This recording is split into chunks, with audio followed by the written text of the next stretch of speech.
It's not just people feeling the effects of social isolation. It seems fish are also missing being part of a crowd. When the Cairns Aquarium in far north Queensland had to close its doors, several of its fish started to mope about, and one even went on a hunger strike. This Queensland groper is feeling a little blue. When the Cairns Aquarium was forced to close due to coronavirus restrictions, Chang stopped eating. Almost actually even sulking a little bit. While the groper's hunger strike was a little extreme, he's not the only fish here that's struggling with isolation. Basically going from one day having a lot of people out there to the next day nobody.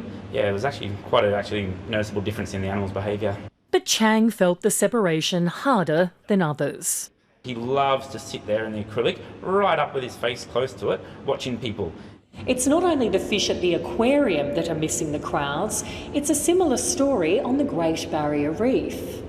Every year, Wally, the Maori wrasse, normally sees thousands of tourists at Moore Reef off Cairns. Now he's all alone and pining for human interaction. They're not the mindless animals that people think they are. Fish can have emotions and they can interact with people, particularly the larger species. The Cairns Aquarium is gently preparing the fish for that interaction when it's allowed to open its doors once more. We'll start having our lunch down there in front of that tank and just start getting the fish used to people sitting down in front of the tank and eating their food and everything there again. So it's not so much of a shock for them.